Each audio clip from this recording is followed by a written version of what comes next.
You're tuned in to Nerd Overload, your weekly show for video games, movies, TV shows, comics, tech news, and more.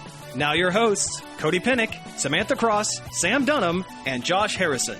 Hey everybody, welcome to Nerd Overload, your favorite pop and geek culture show where two's company and three's a crowd. I'm Sam. And I'm Josh. We have a great show for you this week. Thank you all for tuning in. We have a bunch of news to go over, but first let's get into some things we've been checking out. And Josh, I hope you have a ton of things you've checked out. Awesome. That's exactly what I wanted to hear. Well, let's see here. I watched Kong Skull Island. Okay. I really, really liked it. I've heard good things about it. It's a really good movie. Like, not even taking, like, King Kong into, like, account. It's just a good movie. Like, it's a good action movie. It started off, like, a little slow. Well, like, most Kong movies do. Well, yeah, for, like, 2 seconds. Like, but then, like, as soon as, like, it hits, it's like, boom. Okay. And there's so many good actors in it. See, that's the one with Sam Jackson and... Samuel L. Jackson, John Goodman, Tom Hiddleston. Hiddleston, yeah. Is it set in modern day? Or No. Is it? No, it's not. It's set in the 70s. Okay. Interesting. Like, right at around the end of Vietnam. Oh, okay. All right. Samuel L. Jackson is in the army, and, like, Nixon's, like, pulling people out of, like, Vietnam and stuff. Okay. And like, his platoon's mission or whatever is, like, this, to be the military escort for a scientific expedition to a difficult-to-get-to island. Okay. And John Goodman works for a group called Monarch, but not that Monarch. The Monarch! I always need a good Venture Brothers reference. Absolutely, but anyway, yeah. But it's kind of like he kind of pulls, like, the wool over a little bit, and it's kind of more of I'm proving that giant monsters exist kind of thing. Okay. Now, this is set in the same universe as the newest American Godzilla film. Yeah. Yes. Because this King Kong is going to fight that Godzilla at some point. There's going to be a crossover. There's actually a pretty sweet all the way to the end of the credit scene. Oh, really? Mm-hmm. Excellent. Where they make all the connections. Very good. Very cool. But the movie's really good. The action's really good. The special effects, everything just looks really, really, really good. Mm-hmm.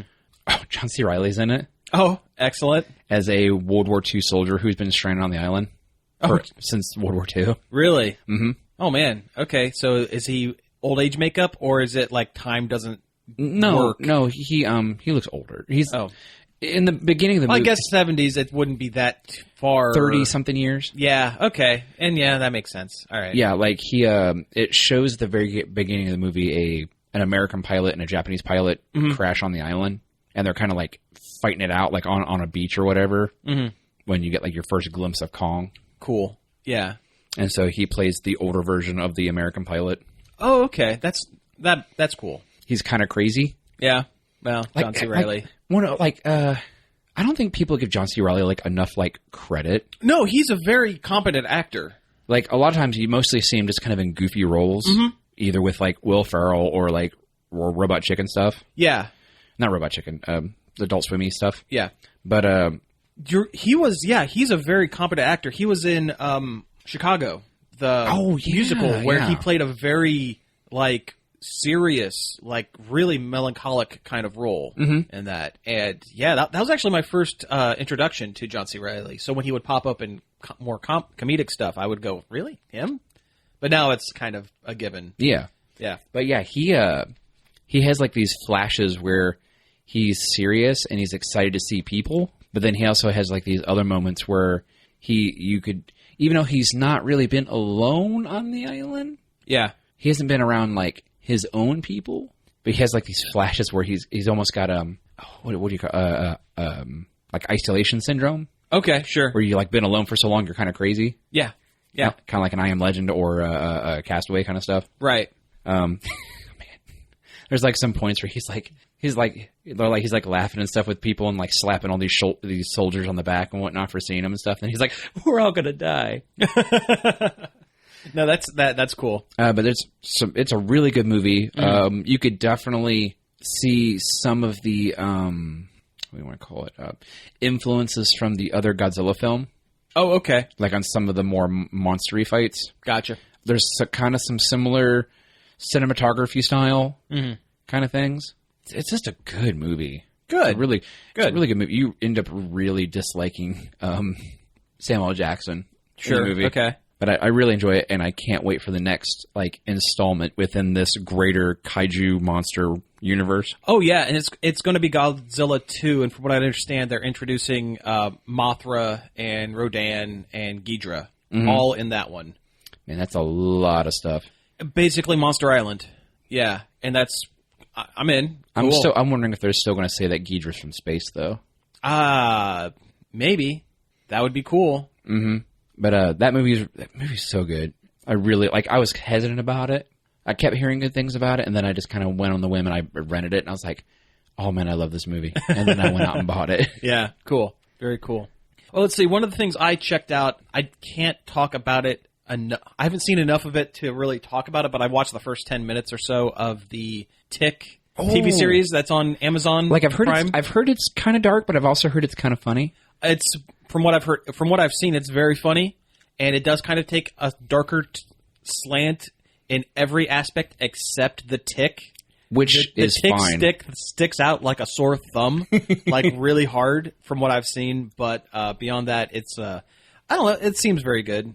I like the cast quite a bit. I think Peter Serafinowicz nails the Tick from what I've seen. I don't know. Again, I can't really get into it. How do you feel comparing it to say, the Warburton Tick? Or are they just too different? The Warburton Tick was very cartoony. Yeah, like a live-action rendition of the Tick cartoon. Yeah, and it was very... Each episode was standalone. Mm-hmm. There was no overarching plot from episode to episode, where this definitely has a... there's a story going on. There is a story that carries along all 6 episodes of the series. And it's only 6 episodes, so okay. I'm going to finish it up this weekend. Easy. But, yeah, it's a little more in line with, how the Marvel Netflix series are going and, the serialized kind of shows. So you can't jump in on episode 3 and know what's going on, really. Okay. But, again, it's only 6 episodes, and they're, half hour, 45 minutes. So it's not that much. I still keep thinking that the guy who plays Arthur is Leonard from... Big Bang Theory, and I think they did that for a reason. I think they purposely made him cast a guy that looks just like... what's his name? Whatever his name Jared, is. He was on Roseanne. No, I like it from what I've seen. I haven't seen much, but I'm an easy tick mark. True. So this is... True.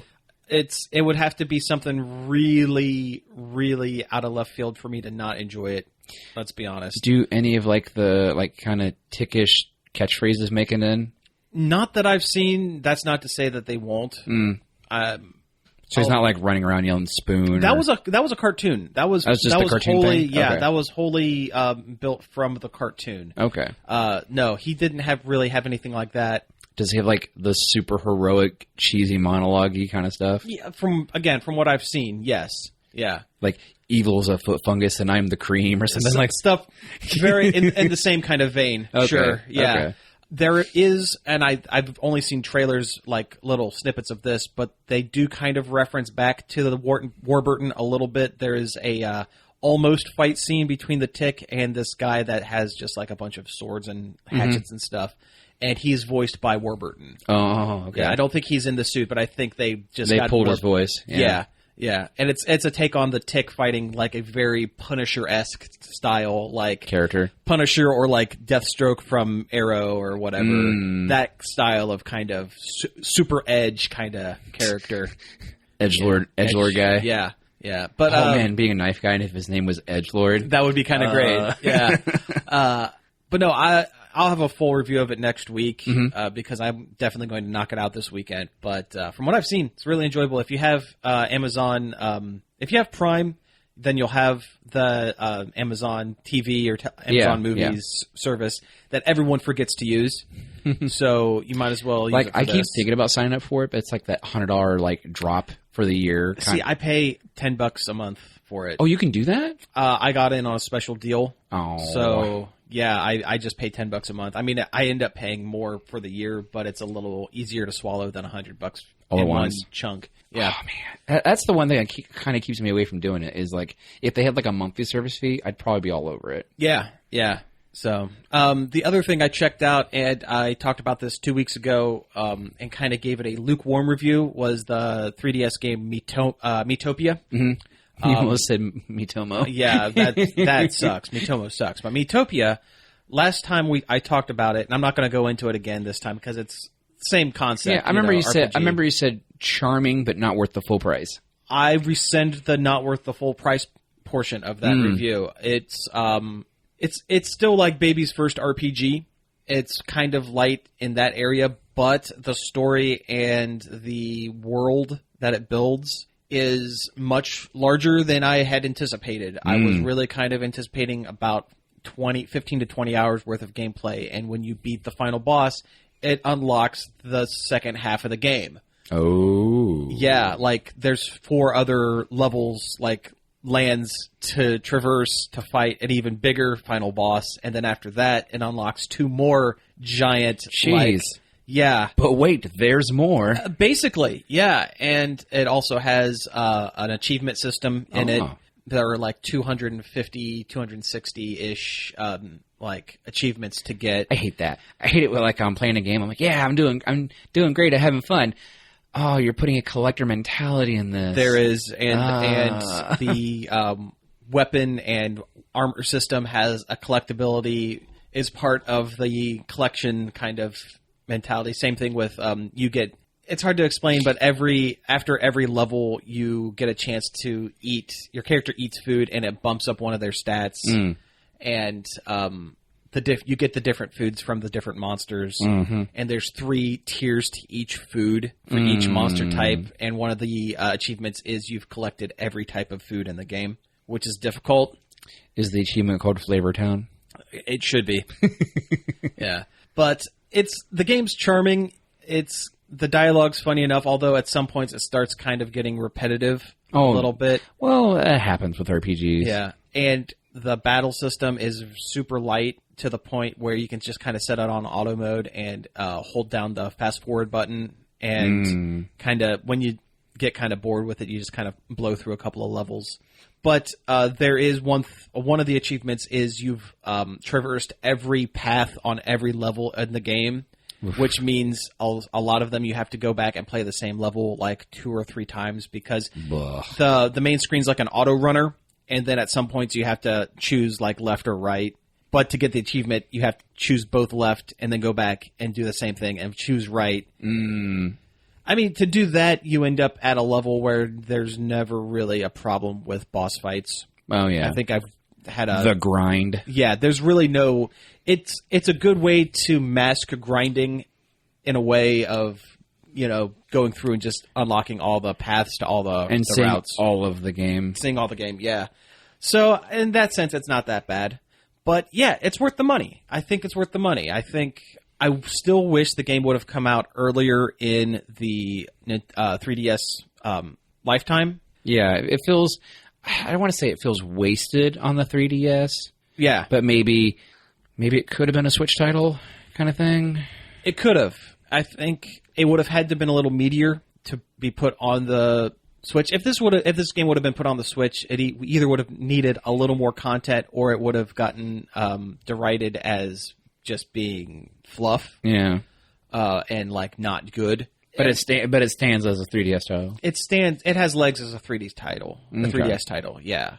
I don't know. I really don't have anything else to say about it. But at least, hey, you're having fun with it. I'm having fun with it, and I don't feel cheated. That's good. I spent money wisely on this one, I think. So, unlike me in ARMS. Yeah. ARMS. Oh man. Yeah. Speaking of Switch, yes, I got Mario Rabbids Kingdom Battle. Okay, how is it? It's actually kind of good. Yeah. Darn it, I don't want to admit it because I hate the rabbits so much. They're awful. Yeah, those little screaming rabbit things. Yeah, they are the video game equivalent of Minions. Yeah, they really are. But the game's fun. Yeah. It's XCOM. Yeah. See, I didn't play XCOM, so. It is a tactical team, I don't want to say shooter, but you have, like weapons. You have guns. Mario with a gun is weird. Yeah. It's like a tactical RPG, but instead of running up and slashing people, you shoot at them with the guns. Yeah, and there's like a cover-based system kind of thing if you can hit. Right. I finally got to the point in the game after the first...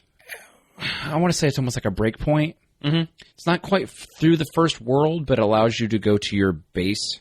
Oh, okay, yeah. And, switch out your weapons and stuff, which is Peach's Castle.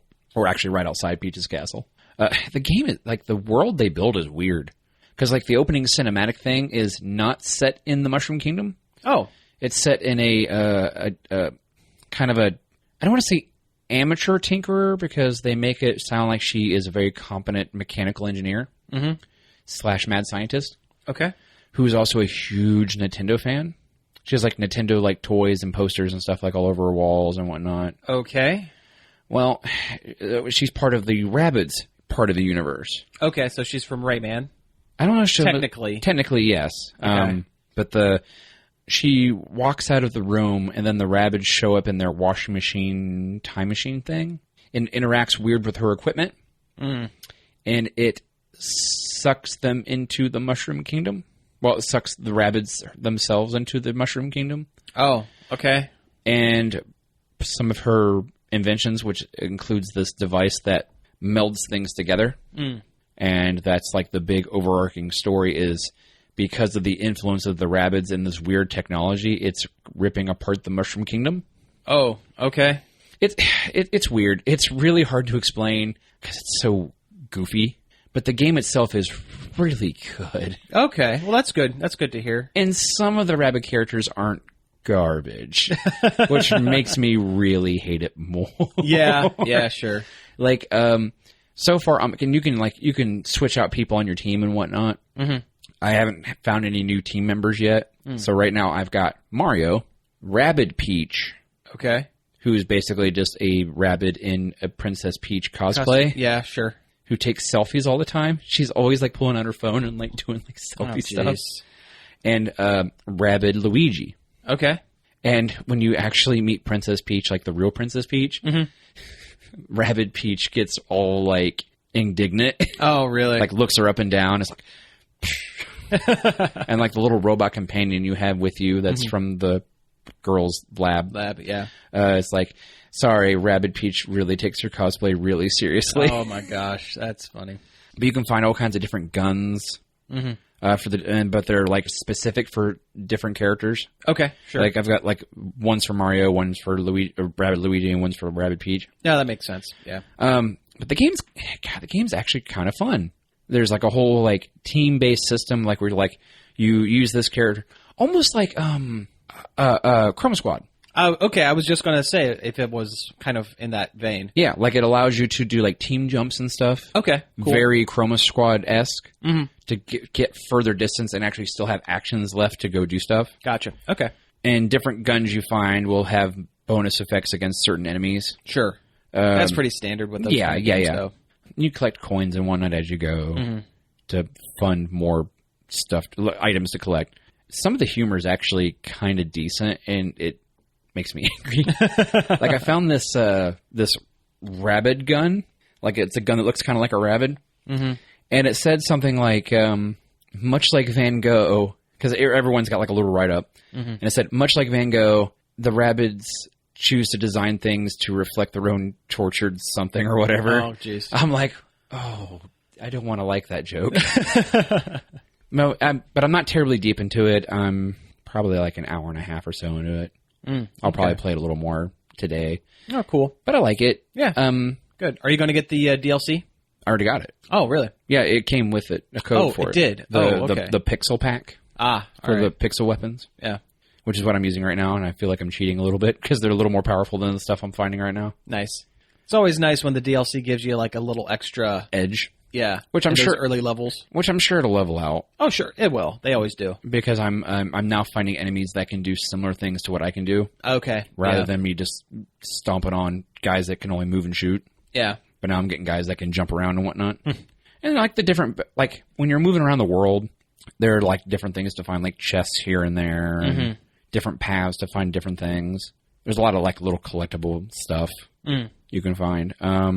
But the battlefields themselves, when you find them, I'm now reaching to the point where it's not just flat land with cover in areas now that's like I can jump up here and shoot down to here, but I'm covered from up here, and it takes a lot of more thinking into it. Gotcha. Okay, that's cool at least. There's also a mode called when you reach a battlefield, it's called like tactic table or something like that. I can't remember, but it allows you to like hold a button and see where your moves, like how far you can go from here or how far you can shoot from here, kind of stuff. Okay. Kind of helps you plan a little bit. But yeah, I'm having fun with it. It makes me more excited for, like, you know, I need more Mario stuff in my life right now. Okay, yeah. Because so far all we've really had is Mario Kart. Yeah. Well, Odyssey here in about a month and a half. I know, and I'm like super excited. I'm ready for it, yeah. That's probably going to be the last game I buy for the year, so it's going to have to be really super good. Well, yeah, I'm hearing it's very open worldy kind of thing. That's good. I think it's the last big title, really. It really is. Well, going into Christmas season, you know, I don't want to spend a whole bunch of money on myself. I'm completely there with you. Yeah, but it's going to have to be really good. So. I think I've gotten like every big launch title or every big Switch title so far. For the most part, same here. Like I don't have Binding of Isaac. But that's not really. That was a launch title, but it wasn't.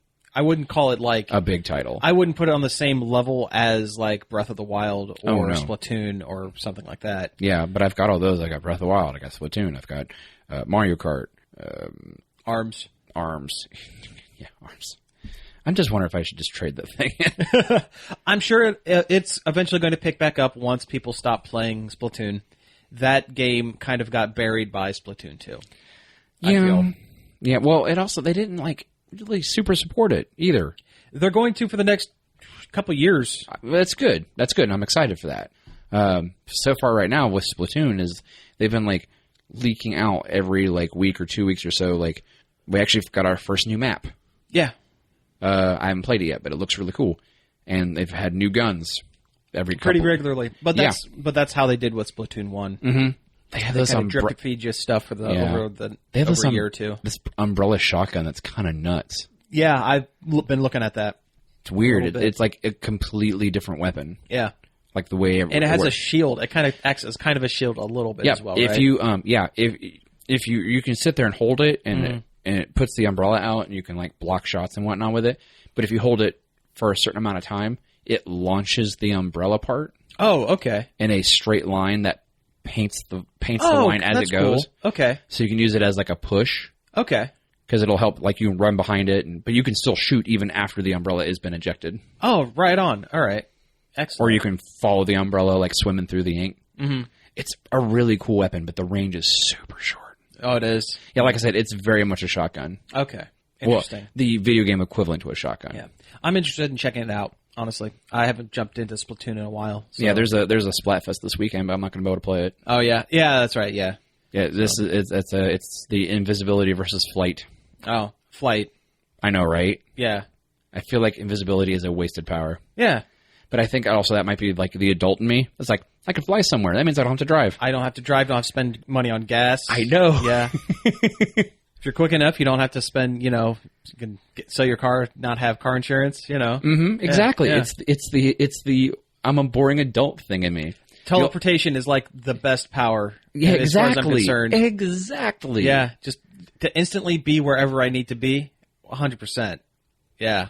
Even though I'd probably still be late places. Oh, absolutely. Yeah, I would miss 10 things. Sure. Oh, without a doubt.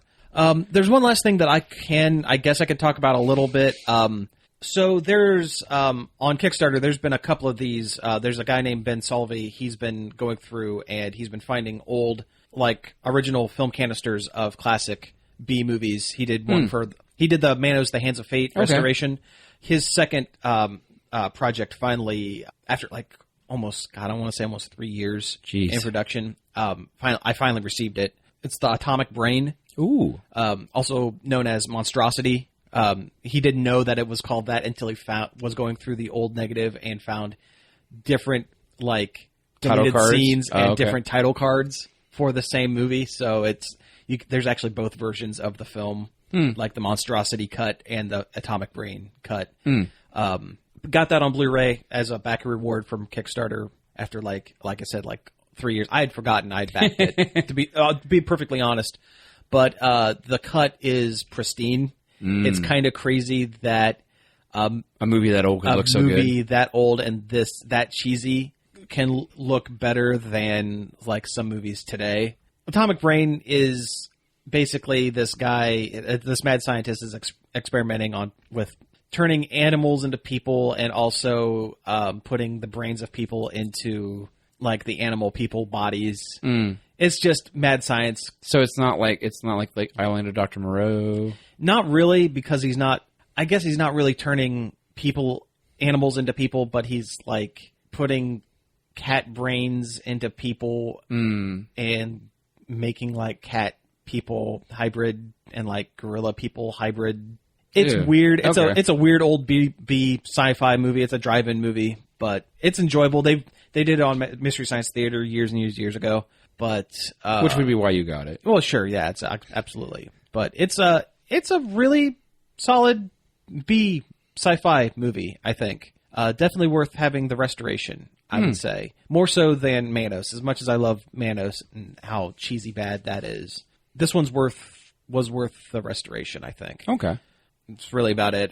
It's bad. Go watch it. It's probably going to end up on Netflix or Hulu or something here in the next 6 months, because that's what happened with Manos. It got a short run on Netflix, I believe. So this one will probably have a similar kind of setup. Yeah. Let's go ahead and take a break here, and when we get back, we'll talk about a little bit of news. Prepare thyself. Hey, we're back. That was Zelda Medley by Lindsay Sterling. Why did we play that, Josh? Because why we do this? Why we do this? I'll tell you why we do this. One, I really enjoy her music. Yeah. Two, it's geeky and it's Zelda, and she's a very talented violinist. She is. I'll be honest. I know her more as a commentator from the React channel and the Fine Brothers stuff. I haven't listened to a ton of her music, but I like that track quite a bit. Yeah, she came to Columbus a couple years ago. I remember that. Yeah, I do remember that. Yeah. I think she's popped up over at the Nerdy Nummies YouTube channel, which is a guilty pleasure YouTube channel that I watch. Yeah. Yeah. The geeky food stuff. Oh, yeah. Yeah, like the baking show. It's like, what's her name? Julia Child. But, but like geek-themed snacks. Yeah. Yeah. Speaking of YouTube, let's get into a little bit of news. Our first one is more tech news than anything, which is kind of rare for us, I would say. YouTube has been slowly rolling out their YouTube TV service. It is a live TV service that you can put on your phone, and I would imagine like Roku and set TV box, streaming box. Yeah, type probably thing. most things that support a YouTube app. Yes, and here within the last, I would say, week or so, it has become widely available in the Central Ohio area. And that's really cool. It's an interesting alternative to standard cable. Yep. More cord cutting options. It's $35 a month. This isn't an ad, by the way. Yeah. We're not getting paid or anything for this, but it's just something worth noting. If you've been missing your like live TV, one of the things that it does, which I think is really cool, is it has unlimited storage for DVR. Yeah, thank you. So you can set it to record certain shows at certain times. Yeah. Hey, let's do a list of channels here. Yeah, let's do the channels. We actually looked this up like right before recording because I wanted to get an actual list of what is available. And it's a pretty decent list. It's a decent list, yeah. We have Fox Sports Ohio and Fox Sports Ohio Plus, which is good. ABC 6, Channel 10 and 28, all so we get live stream. So you could actually watch local news, which is probably the most old man thing I think I've ever said. But I've being without cable for the last couple of years, I have missed kind of being in the know in local news and weather and things like that. I kind of miss being able to sit down and watch the news. Yeah. I don't know. I think it's something we take for granted when we're growing up. It's like, oh man, news, so boring. But now we're adults. Yeah, right. And now we have to care. Yeah. See, there's NBC, but not live, so I don't think you're going to get your nightly news from there. Yeah. But there are other options. ESPN, CW, but no live. Fox Sport, FS1. What is that? Let me look that up. FS1, whatever that is. Cool. All right. USA, FX, Freeform, NBC, SN. Not a clue. Nope, nothing. ESPN2, ESPNU, FS2, Disney Channel, E, Bravo, Oxygen. That's Big Ten Network. Yep. So you can watch your OSU games when they're not locked out from. Well, that's areas. also on ESPNU too, because that's also university sports. Yeah. SEC Network, ESPN News, Universo, which is the Hispanic. Hispanic NBC Yep. channel. CBS Sports, FXX. So you can watch Archer. Yeah, your tennis channel. Oh boy, let's watch some tennis. Hey, what time does Sean Connery get to Wimbledon? Tennis. That's it. Yeah, that's the joke. Yeah. The Sci-Fi Channel, Disney Junior, Disney XD, which is good. You want to watch your DuckTales and stuff like Star Wars, all the good stuff. By the way, can I just say I've hated the Sci-Fi logo ever since they changed it. Oh, Siffy? Away from the Saturn with the Sci-Fi logo. Yeah, I've hated it since they've changed it from SCIFI to SYFY. It's stupid. Yep. It's very dumb. That has been a anger-inducing thing for me for years now. Yeah. Yep. Anyway, let's keep going here. Fox News? MSNBC, Fox News, ABC, CNBC. Is that ABC or AMC? That's AMC. I said AMC. Yep. You said ABC. I did? Yep. Well, AMC. That's so it means you get your Walking Deads. Yeah, well. Fox Business, National Geographic, FX Movies, Sprout. So if you have kids, that's cool. Mm-hmm. There's just a really great spread of stuff here. There is. There's not a whole bunch here, so I'm just going to roll through the rest. Olympic Channel, IFC, so you can watch Portlandia. Yep, which is the independent film channel. Yep, that's right. Nat Geo Wild, Sundance TV, Chiller, which is a really cool B horror movie channel. Kind of just horror movies in general, really. Not necessarily just B. Yeah, true. Oh, I'm thinking of Meteor. Yeah, Meteor's the B movie. I wish that was on here. Chiller's more like kind of like your generic horror stuff that you see like all the time. I would watch the hell out of some Meteor if that was on here. That would be great. The Golf Channel, YouTube Red Originals, which is interesting because YouTube Red is their other pay-for service, and that's $10 a month for like exclusive shows that are only on that. So you could pay $35 and you're basically paying $25 plus YouTube Red, essentially. Yeah. WeTV, BBC America, so your Doctor Who's. Mm-hmm. Or Orphan Black. Or, yeah, that too. BBC World News, Newsy, and Telemundo, but not live. But that's okay. Yeah. It's a pretty good spread. Yeah, I mean, it's a lot of good stuff. Like, if you're like you're a big, like, TV aficionado, you're getting most of the big channels to catch, the really popular shows. Yeah, yeah. You're getting, if you're a sports fan, that's a huge spread of sports channels. It's a good spread of sports channels. Well, that's really good. Do you think that this is another nail in the coffin of like DirecTV or like Spectrum cable or something? I mean, like that? It could be.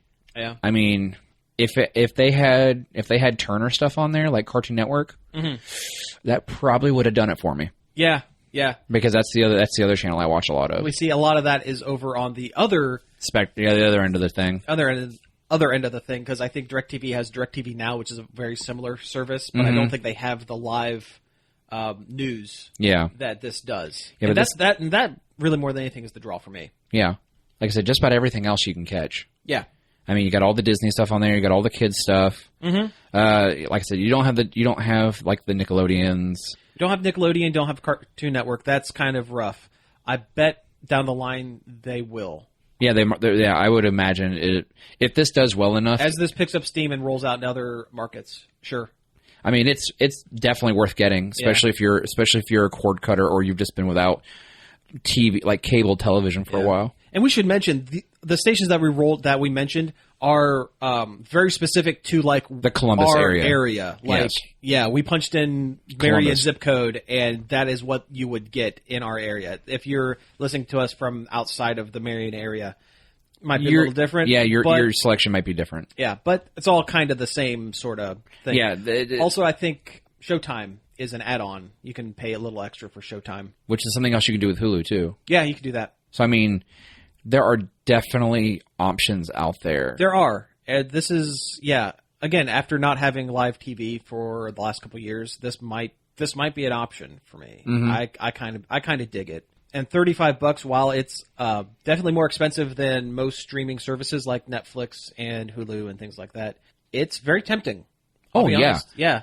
It's not outrageous. No, it's not, especially compared to like my cable bill. Yeah. So like, Right. Yeah, exactly. I mean, yeah. I don't know how many people are going to make the jump from having cable to not with this service, but I bet a lot of people who already don't have cable will be very interested in something like this. Oh yeah, it's definitely a supplement. Yeah, especially like say you've only been running with like internet for a long time. Yeah, boom. Exactly. Yeah, that's it.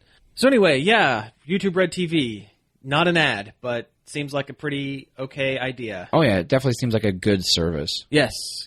So yeah, speaking of shows that are on streaming services, there are some photographs that have popped up online for the Luke Cage Season 2 series, featuring the character Misty Knight and her bionic arm, which is pretty cool. It's a thing that I didn't think was going to actually pop up in these. Yeah, I mean, it's one of the more fantastic elements, and the Defenders, the Netflix series, have all been kind of more grounded. A little, yeah. Yeah, I mean, yeah.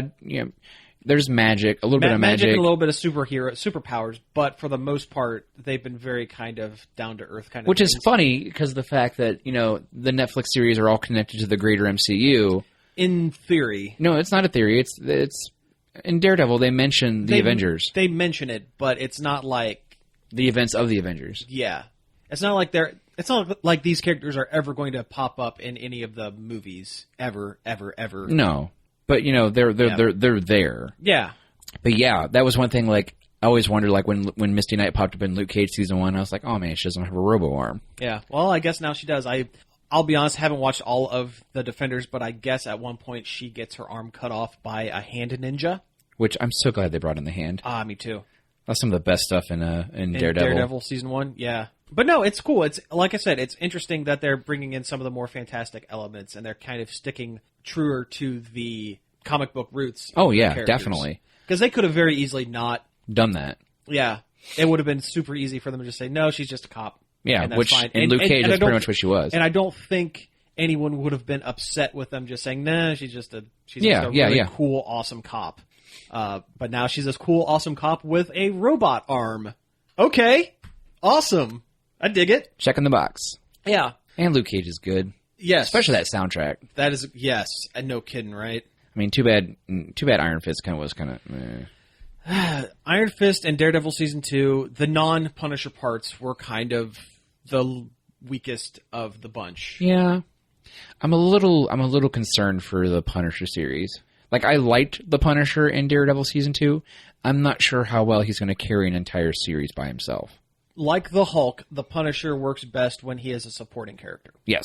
And I completely agree with that. Yeah. Punisher fans, come fight me. Well, maybe not, but I'm good. But no, the Punisher works best when he's working off of other characters and he just kind of pops up in the background every now and then. Other than that, you just have Angry Gun Guy. Yeah, and there's a million movies and TV shows about Angry Gunman, so what's the point? I know. Yeah. But hey, he was popular enough, so they're going to give it a shot. Sure. Yeah, why not? I mean, they all can't be golden apples, I guess. Yeah. And I'm glad Marvel is getting kind of the stinkers out of the way on their Netflix series instead of their movies. Yeah. Freely admitting that some of the movies are weaker than others. I'll admit that too. But for the most part, they're all pretty good. Oh, yeah. So even the weaker ones are good. Sure, yeah, absolutely. So, just not great. Yeah. Speaking of not great superhero movies, a while back, we ran a news brief about how they were going to spin off the Harley Quinn character into her own film, and there was a lot of talk that it was going to be a Gotham City Sirens movie, and we were all very excited. Gotham City Sirens was a comic that came out, about 5 years ago, would you say? Oh, it's even older than that. Older than that? See, time for me is here's the very thing. weird. The Sirens have come in and out as far as DC comic continuity goes. The whole thing is it's a 3-woman team of Catwoman, Poison Ivy, and Harley Quinn, basically being awesome lady vigilantes. Or sometimes heroes, sometimes villains. Well, also sometimes Poison Ivy, Catwoman, and Huntress. Sometimes. It really depends. Either way, it's 3 DC female characters, typically either anti-hero, villainy, or hero characters. Yeah, being badass and just being awesome. And I would have loved to see a movie, a live-action... Also, sometimes they go by Birds of Prey. Birds of Prey are like the hero versions, kind of. Sometimes members come in and out. Yeah.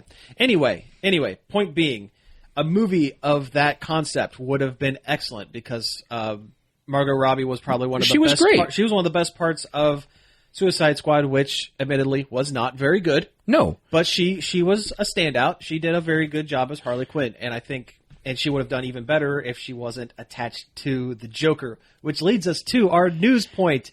They have scrapped the Gotham City Sirens in favor of a Joker origin movie guest starring Harley Quinn with Jared Leto. And boy, oh boy, there are 2 things I don't want. More Jared Leto Joker and the origins of the Joker. Which origin? Pick the worst one. That's the one they'll go with. Even in the comics, the Joker makes a point that he doesn't even know his own origin. The Joker doesn't need an origin. Exactly. He doesn't. They've tried. They have tried multiple times. There's the Red Hood origin. There's the theory in Dark Knight that the Joker was a soldier from Afghanistan that was scarred up and was very jaded because of the. God, I lost the train on that thought. Oh well, whatever. There are a lot of different theories of the Joker's... The Red Hood one being the most canonically accepted. Yeah, but that's not the one they'll go with on the film because it's goofy. Eesh. Yeah. I'm so angry right now, actually. Yeah, it's not going to be good. I don't want more Jared Leto Joker. I don't want it. Jared Leto was one of the worst parts of that movie. Oh, yeah. And 90% of the internet agrees. Yeah, but he's signed a contract. He has to be in X amount of movies. I don't care. He's an awful-looking Joker. He was an awful acting Joker. Yeah, even if they took away all the tattoos and made him look like the Joker, he still be a garbage Joker. It was not good. He is the weakest Joker of them all. Yeah, all of them. Yeah, I agree. But what are you going to do? I mean, I understand not everybody can be Mark Hamill, but yeah, I don't know. It's a shame that we could have had a chance to have a film led by strong female characters, much like Wonder Woman, set in the DC universe, and really just knock it out of the park. Because again, Margot Robbie was a great Harley Quinn. They could have found a really good Catwoman, a really good Poison Ivy. Could have been an excellent movie, and instead we had to roll back to this. Hell, I would have taken another Suicide Squad movie over Joker Origins featuring Harley. Yeah, it's stupid. I mean, Harley is a good enough character. You don't need to constantly attach her to the Joker. Despite the Joker being integral to her origin and having the 2 characters attached at the hip for so long, based out of the Batman the Animated Series. Yes. I think these days she works best as a character who has realized that she was in an abusive relationship with a psychopath and is broken away from it and started doing her own thing. The Amanda Conner, Jimmy Palmiotti ongoing series that DC's been putting out, which is great, has been excellent, and it's been dealing with a lot of those themes, and it's super, super good, and it just kills me that the mainstream interpretation of the character that we're getting is I need my pudding. Yeah, I hate that. I hate that so much. It makes me angry. After such a strong step up from the Wonder Woman movie, this is a slap in the face and a huge step backwards. It shows that Warner Brothers and DC don't know what they're doing. They're just flying. Yeah. They're just flying So blind. It's like Wonder Woman got good by default or by accident. Yeah, it's seeming to be. Well, I don't want to say by accident because Gal Gadot was amazing. The directing was awesome. The story was pretty good for 90% of the film. The fact that Warner Brothers had cast the film the way they did and found the director that they did and had the script that they did, that was the accident. Yes. Everything else was great. Everything else was on purpose and super great, and I don't want to take away from that. No. But the fact that Warner Brothers just happened to have that kind of confluence of things pop up was totally a fluke. We could be wrong. Justice League is going to be coming out here in a couple months. November, yeah, a couple months. That could be good. The more previews I see for Justice League, I get a little more excited. Mm-hmm. I mean, I still think Cyborg looks like crap. Well, yeah. God, he looks so bad. It's really bad CG. Yeah. I really hope they clean that up because it just looks out of place. Yeah, he looks like a cartoon character. It looks more so than the others. It looks more out of place than the Flash's stupid armor. Mm-hmm. But I'm actually kind of excited for Aqua Bro. Oh yeah, Aquaman's going to be the best part of that movie. I bet. I think Aquaman and Wonder Woman are probably going to be the real big standouts. Oh yeah, I really hope so. I agree. Let's see. Do we want to talk about more superhero movie news? Yeah, sure. Why not? Thing. Yeah. There was. So they're doing a Hellboy reboot movie, which is fine. I really love the character. Yeah, it's cool.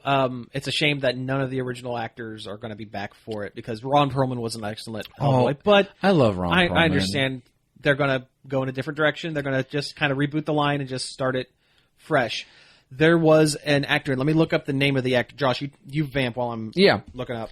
I'll tell you, I think it's going to be a bit of a big shame because they're not going to have like the art direction of like Del Toro's personal touch, which really lends itself to that universe, I think.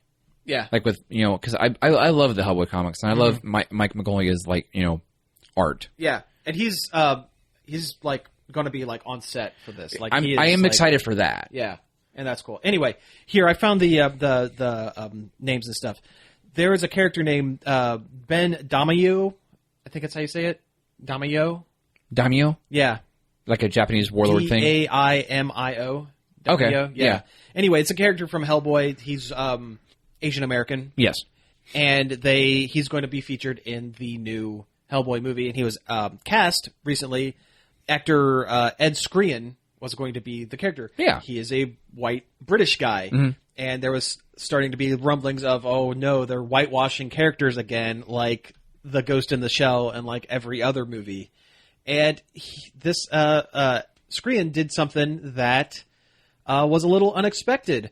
He actually, once he discovered that the character was originally Asian American, he backed out of the project. He was like, no, I don't want to be part of this. It's not right. Find an actor to fill the role that is right for the role. Don't just put me in because, he's popular and, I mean, he's a good actor. And is he? I don't know what he's from. I've seen a few things where he's kind of popped up. I don't think I've ever seen anything he was like really stood out in, but I've seen things he's been a part of and he's okay. But yeah, it's really surprising. Like a lot of actors probably wouldn't have done that. Mm-hmm. They would have just, rode the line and collected their their paycheck and moved on. But no, this is kind of good. Yeah, I think it's a Hollywood culture step in the right direction. It's kind of. I'm a little more cynical. I think that he doesn't want to be the bad press. He doesn't want the bad press, and if he has to take a hit on this and save a little face in order to get into another, you could be pretty quick, and you could be completely correct. Either way, it's a step in the right direction. Yeah, because there are enough actors these days. If the role calls for a certain ethnicity, it could be done. I mean, this isn't the 1940s and 50s where all the actors are white people. Yeah, you can go to Hollywood, throw a rock, and you can find the right, right race, the right background to fill the roles for your film. Especially when it comes to adaptations of previously established, franchises. So, I don't know. It's interesting. I'll say that. It's culturally interesting. Yeah, it is. I mean, I don't want to, give it sway, but at least Ghost in the Shell explained it a little bit. Yeah. It's still not great. Yeah. I'm not giving them props, but at least it's explained in the film. Well, that's good at least, but they could have. Yeah, exactly. Anyway, they could have done better. Is what I'm saying. They could have done better. They could have done better, and this is a slight step in the right direction of people doing better. And that makes me feel all right. Yeah, I'm okay with it. All right. Got some game stuff. Do you want to talk about some game stuff? Yeah, let's talk about some game stuff. Okay. Feel that Cody roll. Yeah, right. Super Nintendo Classic. Did you get one? Yes. I did not. Well, I got one pre-order. I haven't gotten it. Yeah. But you got the pre-order, so hopefully I get one. Lucky dog. Hopefully I get one. Yeah, because they've been canceling them, haven't they? Well, it depends. A while back, a few months ago, Walmart was taking pre-orders on them. For one night, and then... Had to immediately resend that. Yeah. This was the first actual official mass pre-order of the NES Classic. And by the way, Nintendo, I love you. They're doing a bad... What are you doing? You're doing it again. They're doing a bad job. They are. They're doing a bad job. It's just... Between Switches and Amiibos and everything, if it's not on the 3DS, you can't find it. Yeah. Yeah, they did a bad. And I understand... From what I understand, the NES Classic and the Super Nintendo Classic, they're loss leaders. They're breaking... Between licensing of the third-party games and the cost of parts, they're breaking even on these... Like, they're selling them basically at cost for the most part. And, yes. They're using it as a means for people to be talking about Nintendo for their other releases. They did that with the NES. They released that about a month before the Switch. It got people talking about the Switch. And I imagine there is at least a small percentage of people that picked up the Switch or got interested in the Switch or became aware of the Switch based on talk drummed up from the NES Classic. They're doing the same thing right before the Christmas season with Super Mario Odyssey. Yes. Excuse me. Yeah, I truly believe that that's what this is. But it doesn't mean that they can't just produce more. If they're not losing any money, make more of them. Yeah. It will print money. People want them. Yes. People still want the NES Classic. Mm-hmm. And I understand that you can get the same experience out of Raspberry Pis and emulators and things like that. What I'm probably going to do. Yes. But, part of me is like, I really want it. Yeah. I mean, I do want it. Especially since I'm getting Star Fox 2. Yeah. This is the first actual official release of that game. Ever. Yeah. Although it's going to end up online in like 10 seconds after. So as soon as someone buys one, cracks it open, and gets the ROM out of it. I understand that. Yeah. But and Nintendo after the huge spit in the face that the NES Classic was with allocations and everything, Nintendo said, "We're sorry. We'll do better in the future." Well, guess what? They're not doing better in the future. And okay, this isn't Nintendo's thing, and we're getting close to wrapping up, but I just got to say this. Companies like Best Buy and GameStop that put up their pre-orders and immediately shut them down, but then opened up pre-orders where you have to bundle it with like 3 or 4 of their back stock, like stupid statues or garbage like that for like $300. That's wrong and bad, and I hate it. Oh yeah, they were doing the same thing. Like I think either GameStop or it's GameStop was doing it with the Switches. Yeah, it's because they have their ThinkGeek, and ThinkGeek has a bunch of back stock that they want to get rid of, and they know that people are going to pay out the nose for these Switches. That's why in the hell would I need a bust of Mega Man's helmet? I mean, it's kind of cool, but I don't need it, and I don't want to have to spend $300 to get something I super don't want and don't need to get also $60 or $80 peripheral. Yes. Peripheral. Yeah. It's stupid. It's dumb. It is. I hate it. It is stupid and it is dumb. And I'm really disappointed in a lot of the culture when it comes to these limited allocation things. Mm-hmm. It's awful. Yeah. I don't understand why we can't just meet the demand. Yeah. It's unless Nintendo is taking such a huge hit producing these things, I can't see them doing that. No. It's literally going to print money. Just make more of them. It's literally going to print money. Yeah. You're putting an emulator inside a case that looks like a small Nintendo. Everyone's going to want it. Everyone does want it. Yes, everyone does want it. Everyone still wants it. So, yeah. It's I don't know. You're just a lucky dog for getting one. I'm not going to get one. I will never see one of them in real life. Yes, you will. In a store. Well, I'll come over to your house and we'll play it. We'll hang out and play it, but I will never see one like in a store somewhere. They're always going to be sold out. No, guaranteed. and it's a shame. Yeah. Especially after they killed the NES Classic so quick after it came out. That there was like 2 or 3 waves, and then Nintendo's like, we're not making any more. We're done. Yeah. It's done. And yeah, if you want us to go online, they're still available. You can go online and get them for like $600 off eBay. Scalpers. Yeah. And that's garbage too. Yeah.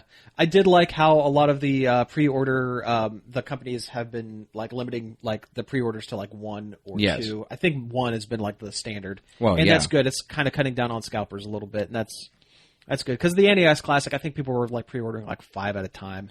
Yeah, and which is bull. That is awful too. Anyway, let's go ahead and wrap things up. You've been listening to Nerd Overload. Thank you very much for tuning in. You can find us each and every day over at nerdoverload.com. You can also find us all the time and get all the likes and the thumbs up on Facebook at facebook.com/nerdoverloadradio. We are on Twitter at nerd_overload. You can email us staff@nerdoverload.com. iTunes and Stitcher. You can listen to the show over there, and you can find all of our backlog episodes. You can also find us on YouTube at Nerd Overload TV. That's right. And you can also tune into our Twitch channel, Nerd Overload Live. There's got to be an easier way for us to say all this stuff. I know, right? Every week I think there's got to be an easier way for us to say all this stuff. But anyway, thank you very much for tuning in. We will be back next week. Happy Labor Day. Pizza out. I was going to say pizza out. You stepped on my toes. Ah, I got it.